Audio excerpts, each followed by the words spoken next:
where I was walking down the street and this attractive, busty South German girl walks up to me and says, "Haben Sie ein gutes Gedächtnis?" and very direct and very,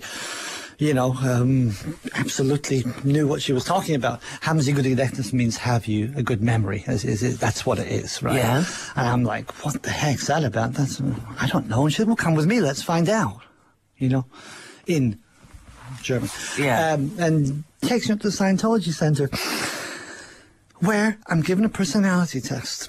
Okay, now, this is where this personality test is an interesting thing. First of all, I'm curious, worried, and frightened about my own mind. Yeah, because I have been, been through different kinds of depressions and difficulties.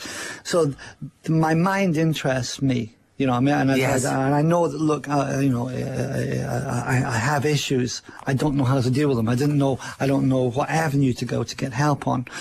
So this is very, very clean cut, and you do this personality test, and and you tick all these boxes off, and at the end of it, you get a little graphic result, and there's a fellow there, and he tells you, interprets that test for you, right? And I'm saying, wow, that sounds great. Wow, I'm actually getting a look into my mind, into my personality. Maybe this can help me. Yeah. Maybe this will get me out of this rut, and so I can kind of get up there and achieve things. Aged about 22. I would have been about 22, yeah. That'd be roughly right. Yeah. And what they call the evaluator did with the test was tell me that I was absolutely in a desperately dangerous position.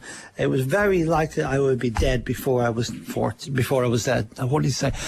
Dead before I was in my 30s anyway. He definitely said that because of the trends on this thing. Okay, and I'm going, what was he implying, that you would commit suicide? Yeah, absolutely. Okay. He was implying that that these trends tell him that, and that I need to do Scientology now. And he said I need to do Scientology now. You see, not there's obviously no interest in any other psychotherapy. Yeah. And I was like a bit taken aback, and I said, okay, what do I do? And then they showed me this whole what's called Dianetics and Dianetics techniques, which just a brief description of that. Dianetics implants in you the idea that you have this subconscious mind, this kind of it's not called the Freudian subconscious, it's called a reactive mind that is in there, and it's dangerous and it's threatening and it causes you trouble. And the idea that it plants the idea that this thing is kind of living in you, if you like, and in order to get rid of it, you have to go clear. That's a very, very important point, right?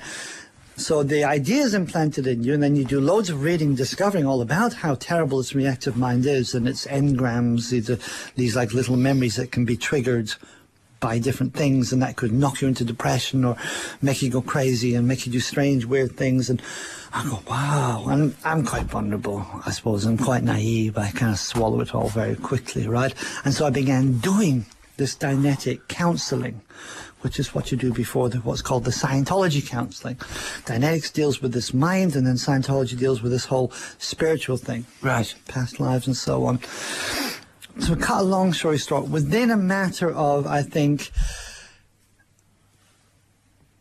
4-5 weeks, I was in the Scientology Center pretty much from 9 in the morning till 12 o'clock at night, pretty much.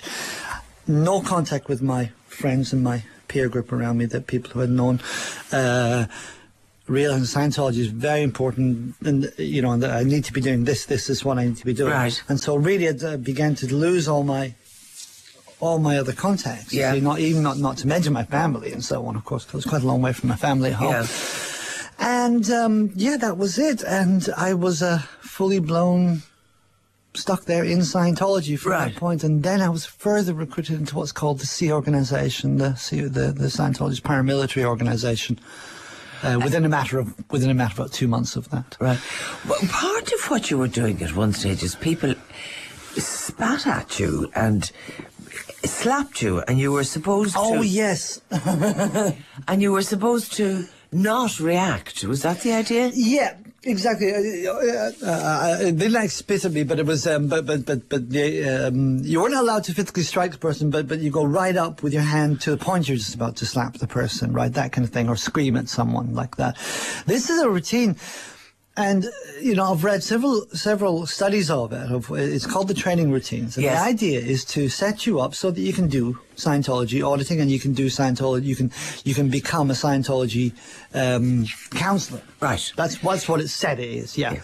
You say that every minute of every day was scheduled, no free time for yourself, recruits expected to work, eat and sleep Scientology. Yes. Daily schedule, roll call 7 a.m, 15-minute breakfast, 8 a.m, 5 hours of schooling and drilling, 20-minute lunch break, followed by another roll call, after which work was done, cleaning, painting, da-di-da. 6 p.m. there was a half hour for dinner, before you had to report to the course room for another roll call and study until 10 p.m. Exactly. Now that sounds either like boarding school or like any other religious order. I mean, I presume if you were a Trappist monk, that'd be the same, wouldn't it? I mean, it's possible. I don't know enough about Trappist monks to be able to give you any kind of an insight into that. But that part of that training and the very intense indoctrination on nothing but Scientology definitely convinces you of lots of things. And so it's very possible that it's modelled on other things. But